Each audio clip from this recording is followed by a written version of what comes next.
Agora é o Evangelho.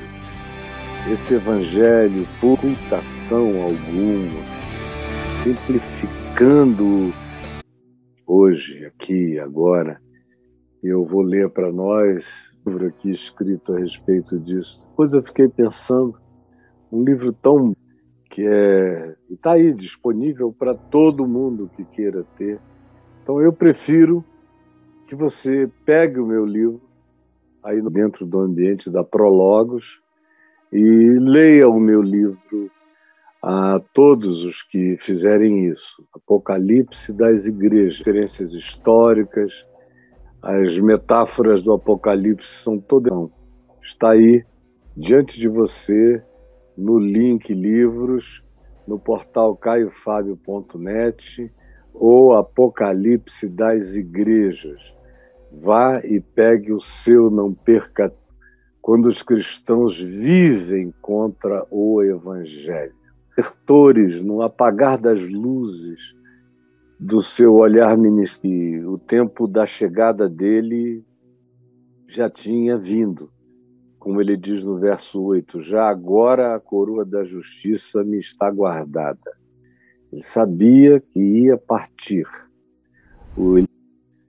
Então, é um momento de apagar de luzes do ponto de vista dos horizontes pessoais de Paulo.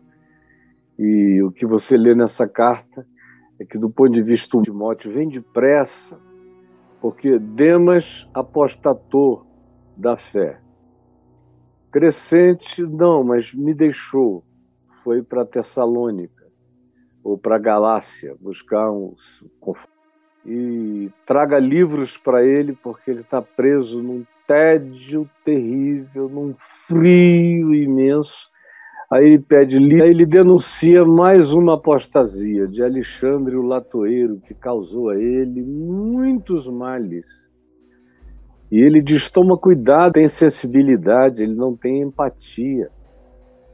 Aí diz, na minha primeira defesa na corte, ninguém foi a meu favor, mas eu preciso de você, meu filho, meu amigo. Vem logo, porque o tempo está muito... Para esse ocaso de vida, vem, porque tu és esperança para mim. E ele diz antes disso, esse é só o ambiente que estava vivendo, mais jovem do que eu, e ele morreu de 64 anos, e aqui quando escreveu a epístola ele devia ter jovem. O fato é que ele está certo, e ele jamais imaginava que iria chegar o dia de uma apostasia como essa, que nos cerca no mundo inteiro. O mundo, 2000 anos de história passaram, com acumulações e acumulações, com layers e layers de histórias. Só piora, de modo que nós teríamos todas as razões para entendê-la muito bem, para compreendermos nosso tempo, nossa hora, esse momento, esse aeon que a gente está vivendo, esse estado de coisas. É sobre isso que ele fala, iniciando o capítulo 4, onde ele diz, eu te imploro, eu te demando compromissos de vida perante Deus e Cristo Jesus, que há de julgar vivos e mortos, pela sua parousia, pela sua manifestação, pela sua vinda, pela manifestação do seu reino. O que é que eu te peço, o que é que eu te imploro? Aí ele diz, primeiro, prega a palavra, a mesma que você tem ouvido. Não mude, não diminua, não acrescente. Prega a palavra. Quando ele diz a palavra, ele está dizendo que é a única, que é a óbvia. Que palavra é essa? É a Bíblia? Não, ele está falando do Evangelho, da vida, da narrativa, dos ensinos, das histórias, dos modos, dos gestos, dos acontecimentos, do nascimento, a ressurreição e ida de Jesus acima de todo o principado, potestade e poder. prega a palavra a ser pregada é esta.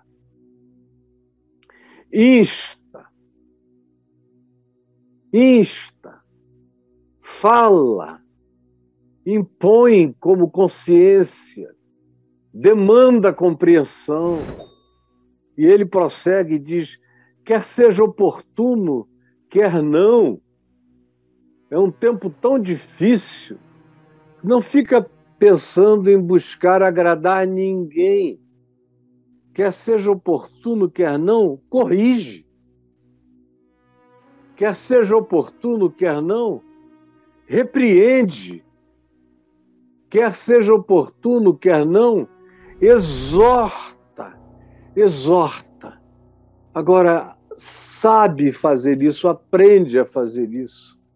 Faz tudo isso, insta, exorta, corrige, repreende, mas faz isso com amor, com graça, com longanimidade e com doutrina, ou seja, baseado na lógica do Evangelho, na lógica do ensino, na lógica da palavra, na lógica da conclusão de Jesus.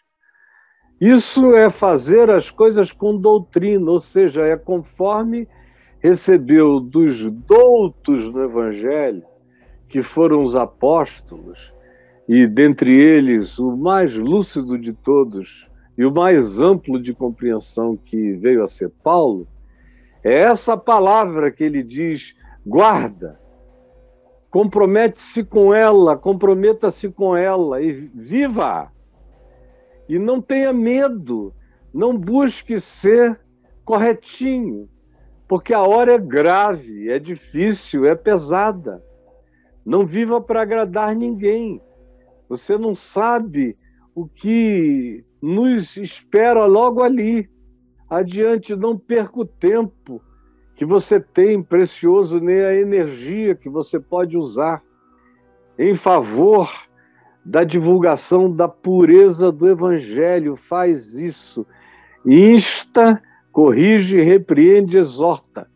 Mas faz isso com longanimidade, com lucidez, com a palavra, com a doutrina, com o ensino. A doutrina não é uma sistematização dos doutos, dos escribas da religião.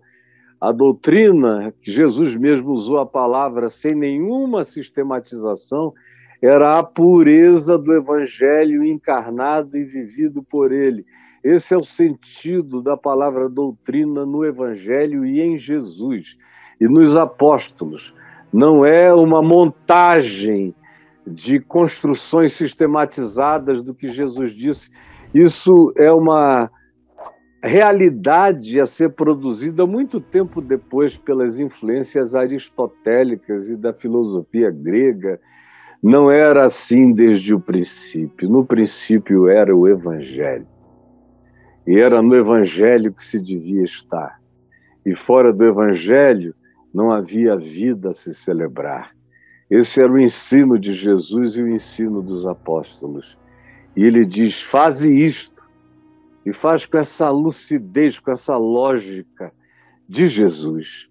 Pois haverá tempo em que as pessoas não suportarão, e as pessoas não são as de fora. Eu repito, ele está falando aqui sempre para Timóteo dos de dentro. De Demas, Alexandre o Latueiro, da igreja que não foi em favor dele, que deu as costas, que o abandonou, que apostatou em relação à mensagem dele, à vida dele, ao compromisso dele com Jesus e com o Evangelho. É desse pessoal que ele está falando, não se engane.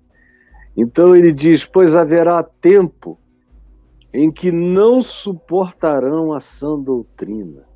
Essa palavra pura e simples, límpida, da encarnação, do que Jesus fez e ensinou, da cruz e do que para ela convergiu, e da graça que dela emana para quem crê, da ressurreição, que é uma bomba de esperança no coração, e para a volta do Senhor, que a exultação existencial suprema e transcendente que deve nos habitar, haverá um tempo em que essa mensagem não será suportada e que o aplicativo do Evangelho, da graça de Deus em Cristo no Evangelho, não será suportado por razões diversas, por loucuras distintas. Chegará uma hora em que se entrará num tempo de insuportabilidade em relação à palavra, em relação ao Evangelho, um Evangelho inaguentável, pois haverá esse tempo e chegará, e que tempo será esse? Será um tempo no qual os discípulos vão escolher os seus próprios mestres. Eles já não se inclinarão para a palavra. Eles fugirão do absoluto que foi ensinado, que foi transferido, que foi exortado, que foi anunciado, que foi pedagogizado anos e anos, com amor, com carinho, por gente como Paulo, tentando fazer com que eles entendessem o significado que era aquele, que não era para tirar nada, nem era para acrescentar nada, que toda supressão era um alejão contra a verdade, que todo acréscimo era mentira que falsificava a verdade.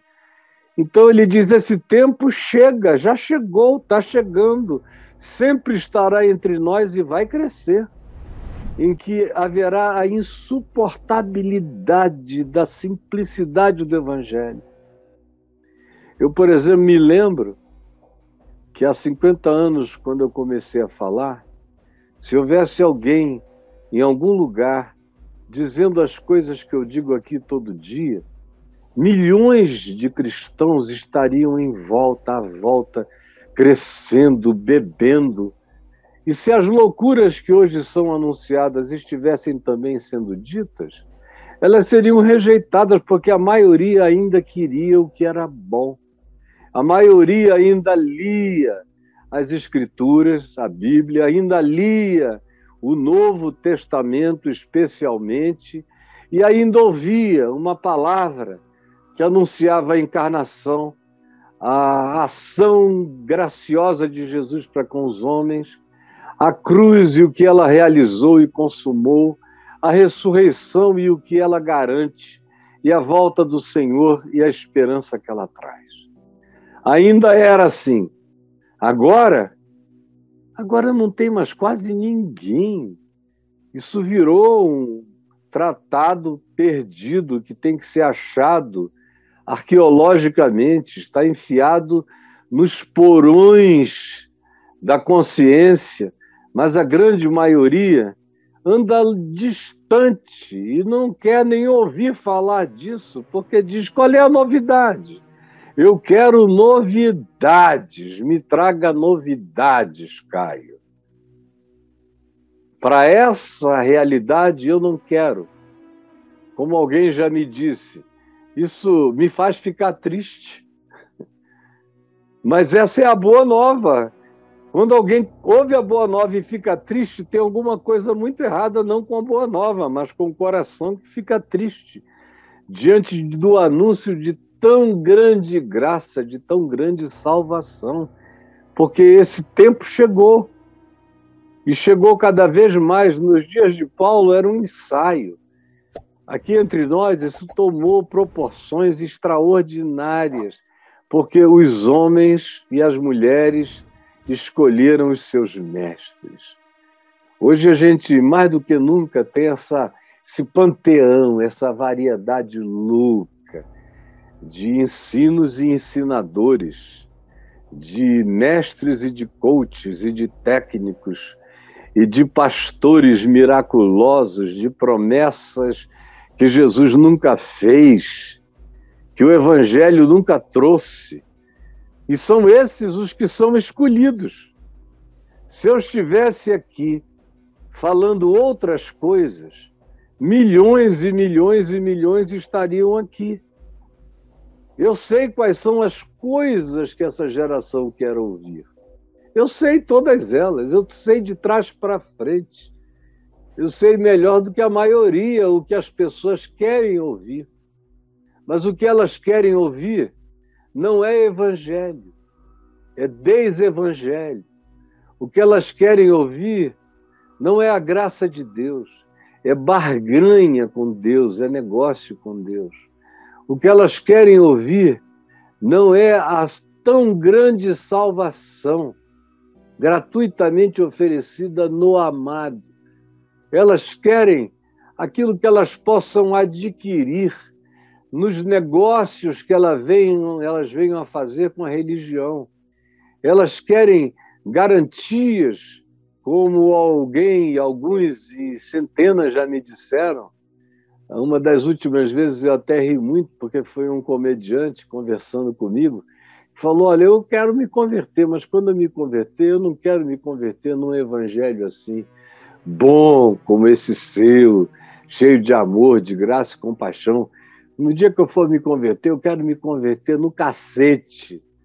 Eu fiquei ouvindo aquilo com a vontade de perguntar a ele se ele tinha alguma compulsão masoquista, se ele gostava de apanhar, se ele gostava de um dominador sobre ele, qual era a dele. Porque Jesus disse, vinde a mim e achareis descanso, não porrada. Vinde a mim e tereis descanso para as vossas almas, não tormento. Vinde a mim porque eu sou manso e humilde de coração, não opressivo, agressor e abusivo. Mas tem gente que procura esse tipo de manifestação. Milhares de pessoas me disseram a vida inteira, escuta, o que eu devo fazer agora que você tirou todo aquele peso de mim? Eu não sei viver sem peso. Eu não sei viver sem jugo. Eu não sei viver sem alguém com a coleira em mim, dizendo vai para a direita, vai para a esquerda, vai em frente, faz isso e faz aquilo. Tanto é que o Braulio, quando chegou aqui até o dia de hoje, uma das coisas que mais o chocavam era aquela história que ainda se repete até os nossos dias, do pessoal chegar para mim e perguntar, Caio, o que eu faço? Posso sexo anal? Posso sexo oral? Posso vinho? Posso cerveja? Posso dançar? Porque as pessoas ficaram completamente lesadas mentalmente e estão acostumadas a serem conduzidos sobre ordens de um amestrador que não ensina ninguém a liberdade, nem o caminho da autodeterminação segundo a percepção, a leitura, a consciência e a demonstração do e no Evangelho. Tem medo de decidir, de escolher. Não gostam da liberdade que a graça de Deus dá. Preferem ter mestres perversos, mas dizendo se é para a direita, se é para a esquerda, em quem votar, se pode isso, se não pode aquilo, e elas vão se submetendo, e toda vez que se submetem, perdem a consciência, perdem a lucidez, perdem o livre-arbítrio, perdem a capacidade de escolha, vão se tornando marionetes, manipulados, seres que são puppets, conduzidos pela vontade controladora de loucos que têm como Deus o seu próprio umbigo, o seu próprio ventre, as suas próprias paixões pessoais. Sim, chegará o tempo em que se cercarão desse tipo de mestres. Mestres que vão atender às suas próprias cobiças. As cobiças do povo, eles vão propor o que as pessoas querem. Só vão dizer o que atende à pesquisa do marketing, da carência do público, e mesmo que isso não tenha nada a ver com o Evangelho, eles vão inventar palavra, promessa, doutrina, ensino, que leva o nome de Jesus, que supostamente glorifica a Deus o tempo todo, mas que é uma negação do Evangelho, é uma negação do que Jesus ensinou, é uma negação da palavra. Cercação de mestres segundo as suas próprias cobiças, segundo os seus tesões, segundo os seus desejos, segundo os seus hedonismos, segundo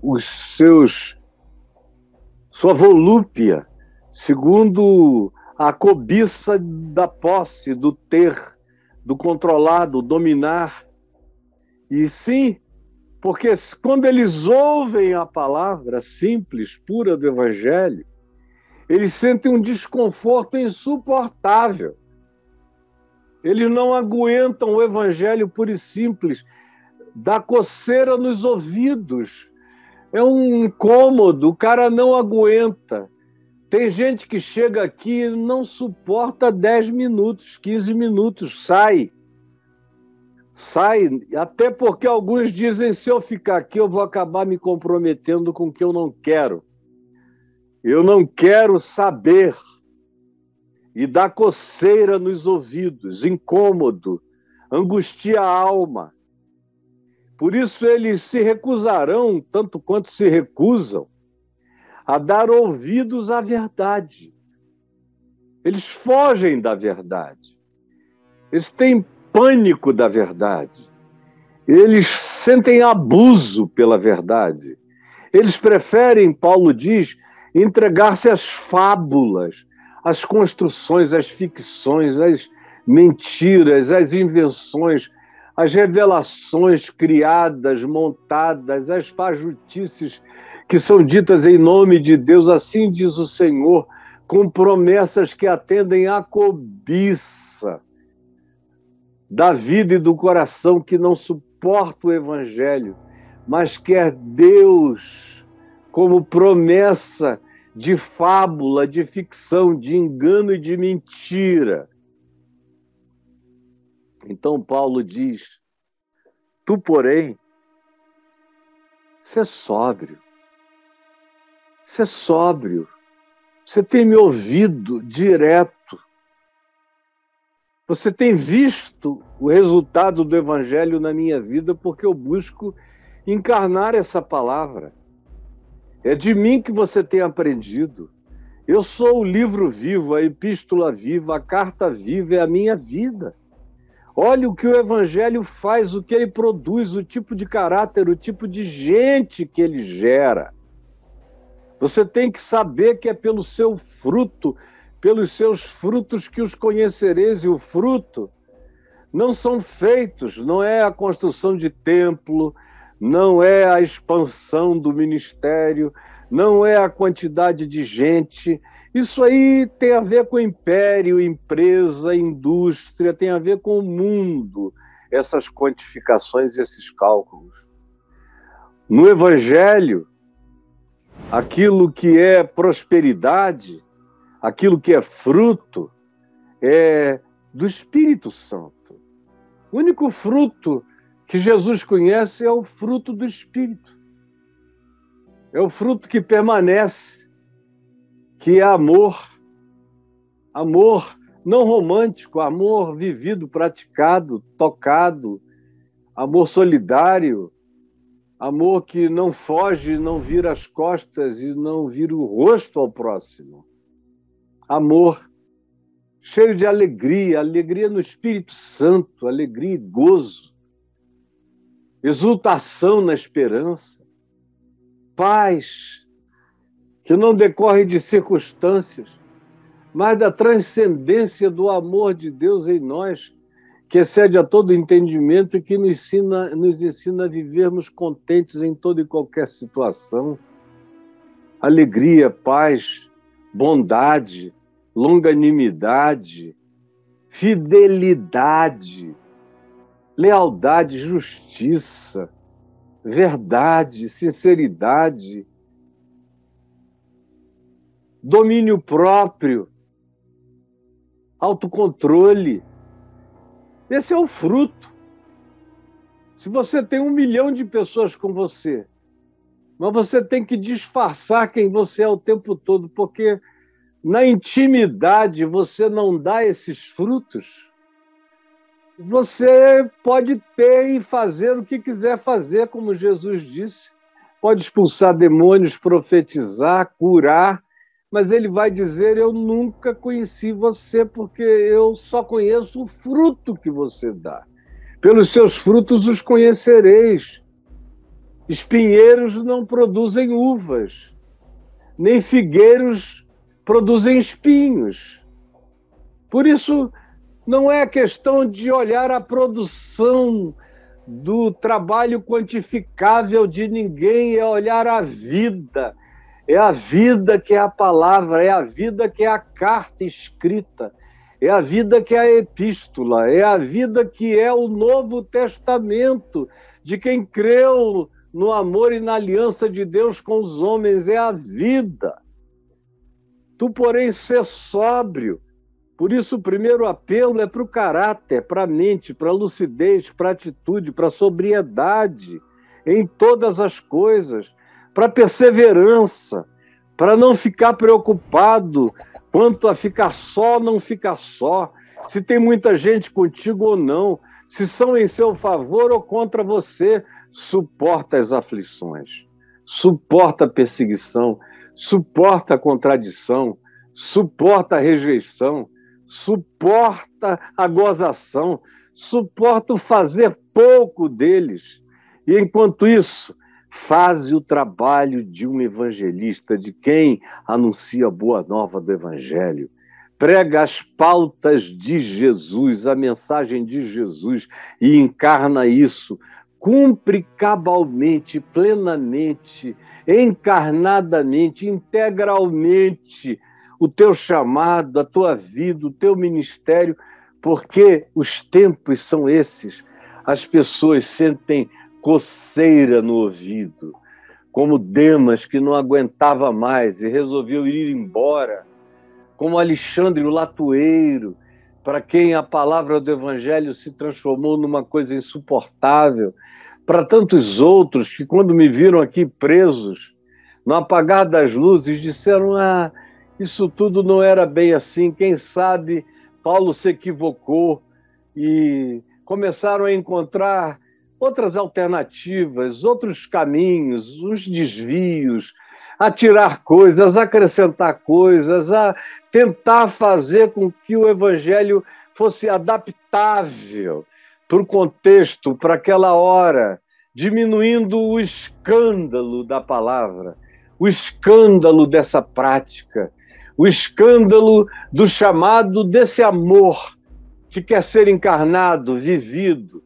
que quer sofrer as consequências de andar com Jesus, que não tem medo de segui-lo, que não fica medindo quais serão as consequências, que aceita as implicações, que não olha para trás, que não vira mulher de Ló, que não sente saudade de Sodoma nem de Gomorra, e nem tampouco de qualquer outra coisa, não sente saudade do Egito, nem sente saudade das tábuas da lei, não sente saudade de nada. Em Cristo encontrou o abraço eterno, a promessa eterna de vida, de ressurreição, de esperança, de invencibilidade, de vitória, de tornar-se mais do que vencedor pela frutuosidade que decorre da experiência do amor de Deus em nós. O que nos torna também pessoas para além do medo, para além do pânico, para além de qualquer que seja o temor de ficar só, de ser minoria. Como eu tenho dito a vocês, quem não estiver preparado para ser minoria, não está preparado para ser de Jesus. Quem não está preparado para ser minoria, não está preparado para ser de Jesus. Quem não está preparado para ser minoria, não está preparado para ser de Jesus. Repita comigo isso. Tem gente que não gosta disso. Você veja, essa semana eu falei sobre apostasia de propósito. Fiz uma experiência também para ver como o número das pessoas iria diminuir. Diminui. Ninguém quer ouvir. Nem os que pensam que estão mais preparados, não querem. não querem surpresas. E aí, não querem, por exemplo, repetir isso, nem entender isso, que quem não está preparado para ser minoria, não está preparado para ser de Jesus. A razão é simples. Jesus disse que eram poucos os que acertavam com esse caminho, eram poucos os que, ouvindo, escolhiam. Quando ele contou a parábola do semeador, para cada 4 sementes, uma vingava. Hoje em dia, eu tenho dito que para cada 100 sementes, uma vinga, porque os dias ficaram muito piores. Não querem ouvir, não querem saber, é perigoso. O Evangelho nos anuncia uma porta estreita, diz que são poucos os que entram por ela, são poucos os que andam num caminho que não é largo, não é frouxo, é apertado. Ele diz que a maioria absoluta das costas.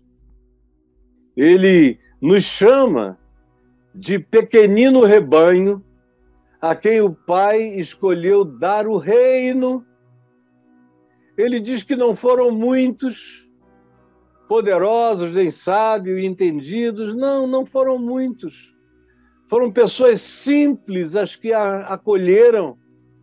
E tem gente que não quer fazer parte de um grupo que não tenha poder, porque não tem poder político, não tem poder econômico, não tem poder financeiro, não tem poder no que diz respeito à capacidade de persuadir de qualquer modo, a qualquer preço, não tem nenhum esforço manipulativo, não tem nenhum truque.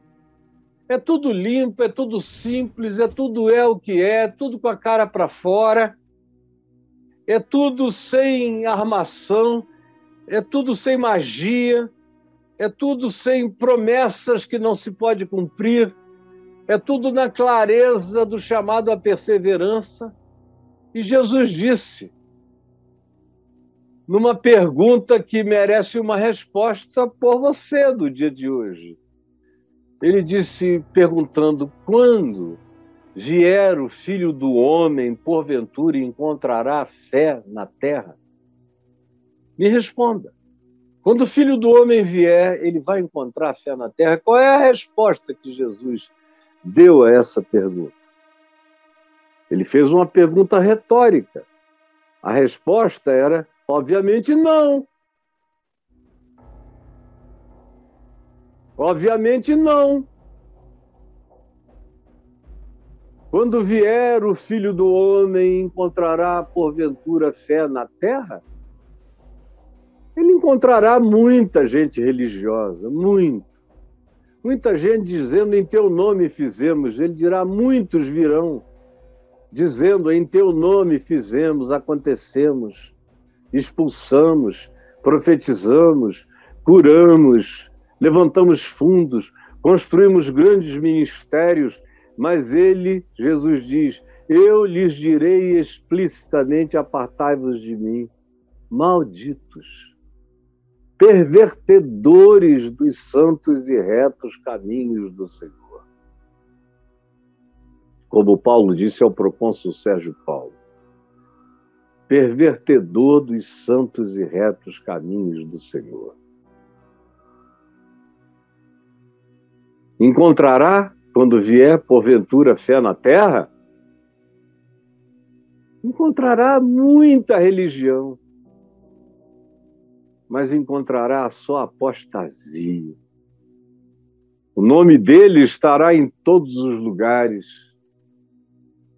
em outdoors, em placas, em neões, em propagandas, nas mídias todas, para todo lado. O nome dele fazendo parte de influências de guerra, como ontem eu estava ouvindo sobre o patriarca Nicolau, que é o Papa da Igreja Ortodoxa Russa. ela é independente da Igreja Católica Romana. Eles têm uma fraternidade, mas não tem nenhum tipo de vínculo estrutural. É só uma fraternidade. É a mesma coisa com a Igreja do Patriarcado Grego, ortodoxa grega, armênia e a ucraniana, que tem seus patriarcas.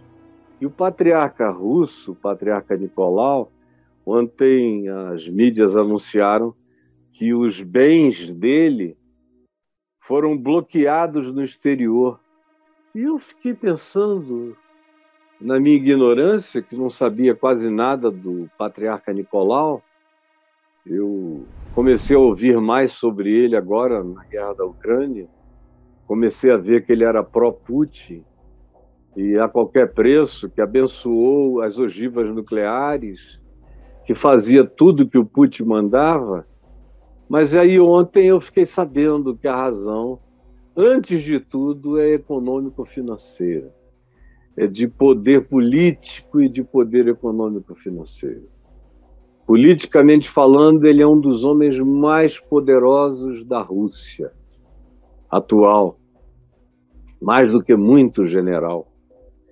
E do ponto de vista econômico-financeiro, é um dos homens mais ricos da Rússia. Foi chamado de bilionário, dono de iates, mansões, castelos, dinheiros em quantidade enorme. É um dos oligarcas mais poderosos do Putin. Esse cara lá vai se colocar contra qualquer que seja a ação maligna? Jamais. Ele não tem fé do Evangelho, nem fé em Cristo. Essas coisas acabaram dentro dele, se é que existiram um dia, há muito tempo. Ele se tornou gelado. É uma alma siberiana de tão gelada. Não quer saber, não tem mais crise de consciência. Só defende interesses. E já é um senhor idoso. Daqui a mais alguns anos ele vai encontrar o Criador dele, vai ficar cara a cara com a luz e com a verdade, com o juízo da verdade. Mas está amando como Demas mais as coisas do presente tempo, deste mundo. E como Alexandre o Latueiro, mencionado por Paulo aqui, é capaz de resistir fortemente à verdade e não quer saber. Agora, isso era assim naquele tempo. Imagina entre nós o tamanho que essa apostasia tomou. É absolutamente indescritível o que está acontecendo na Terra. É um tempo completamente de cumprimentos apocalípticos e que só estão iniciando e vão piorar, porque essas coisas vão se acirrar e vai chegar uma hora em que o Evangelho não será mais suportável. E não será suportado pelos cristãos, não é pelos muçulmanos necessariamente. Por eles têm todas as razões históricas para odiarem os cristãos desde o final do primeiro milênio. Até então não era assim. Mas de lá para cá se tornou assim há pelo menos 1.100 anos. Mas os cristãos vão odiar os do Evangelho, vai haver uma divisão clara entre os cristãos do cristianismo e os cristãos do Evangelho. Os cristãos do cristianismo terão todo o poder. Os cristãos do Evangelho serão os destituídos, serão os inconvenientes, serão os perseguidos, serão os rejeitados, serão os blasfemados, serão os amaldiçoados, serão os heretificados, porque é a maioria que escreve a história, é a maioria, quem faz os juízos é a maioria que determina quem é o herege e quem não é. É a maioria quem diz quem é santo e quem é pecador. É a maioria religiosa que tem as rédeas da fake news, do engano, da mentira, da injúria nas mãos e faz isso sem pudor. porque não têm amor nem reverência. São aqueles seres sobre os quais eu falei ontem, de natureza implacável no interior, com destituição da mente de Cristo, do caráter de Cristo deles completamente. E essa é uma hora para a qual o que se tem que dizer é isso: ser sóbrio. Não perde a cabeça. Volta para a palavra, para o Novo Testamento, para cartas e para as epístolas dos apóstolos. Lê os evangelhos, guarda. Ouça o evangelho de carreirinha aqui no meu YouTube, no meu canal, que o Braulio pode mostrar para vocês aí. Durmam ouvindo o evangelho de carreirinha. Deixem a palavra entrar na mente de vocês. Vocês podem ir lá, botar no evangelho e ouvirem na sequência dentro do meu YouTube. Você que hoje em dia ouve podcasts no carro, para lá, para cá, toque como podcast o meu Evangelho de Carreirinha, que é a leitura de Mateus até o Apocalipse, disponível para todos vocês. É só escrever o Novo Testamento de Carreirinha.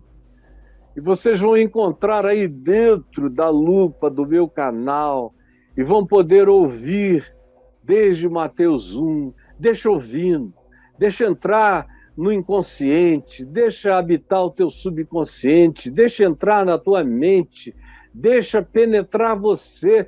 Faça isso já, comece a fazer isso hoje. Comece a fazer isso hoje. Não brinque disso.